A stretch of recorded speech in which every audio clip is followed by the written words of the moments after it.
Friends, మా ఇంట్లో ఈరోజు బిర్యానీ ఎలా చేస్తుంది, ఏ విధంగా చేస్తున్నది చెప్తుంది వినండి ఫ్రెండ్స్. ఓకేనా ఫ్రెండ్స్? చెప్పమ్మా. ఆయిల్ పోసుకోవాలండి. తర్వాత వచ్చేసి చెక్క లవంగాలు వేసుకోవాలి. తర్వాత ఎర్రగడ్డలు వేసుకోవాలి. బాగా దోరలుగా వేయించుకోవాలి. పచ్చిమిరపకాయలు వేయాలి. తర్వాత కొత్తిమీర పుదీనా వేసుకోవాలి. బాగా వేగనిచ్చాలి.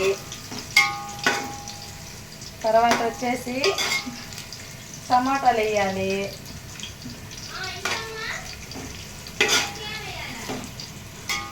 బాగా వేయించుకోవాలి. దోరలుగా వేగించిన తర్వాత టమాటాలు ఎత్తి అందులో వేయాలి. బాగా వేగనిచ్చాలండి. బాగా వస్తుంది ఇప్పుడు.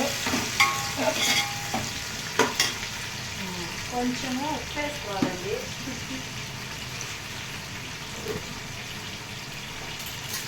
ఎందుకంటే టమాటా తొందరలో వేగనండి. స్టవ్ అవుతుంది చూడండి. స్టవ్ మంట రావడం లేదండి. కొత్త స్టవ్ తెచ్చుకోవాలండి. మీరు స్లోగా అవుతుంది. అలాగే తీసుకుంటామనండి. ఇది ఎప్పటికి అవుతుందండి బిర్యానీ?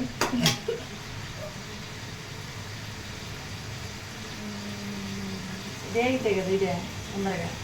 బియ్యము, చికెన్ అప్పుడు అన్నీ కడిగి రెడీగా పెట్టుకోవాలి. టమాటా బాగా వేగనిచ్చిన తర్వాత అల్లం పేస్ట్ వేసుకోవాలండి.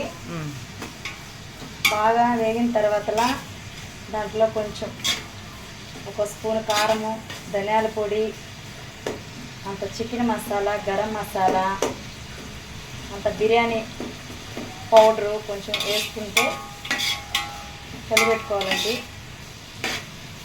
తర్వాత చికెన్ కడుక్కొని అందులో వేయాలి. బాగా కలుపుకోవాలి. ఒక చిటికెడు పసుపు వేసుకోవాలి. అంత సాల్ట్ వేసుకోవాలి.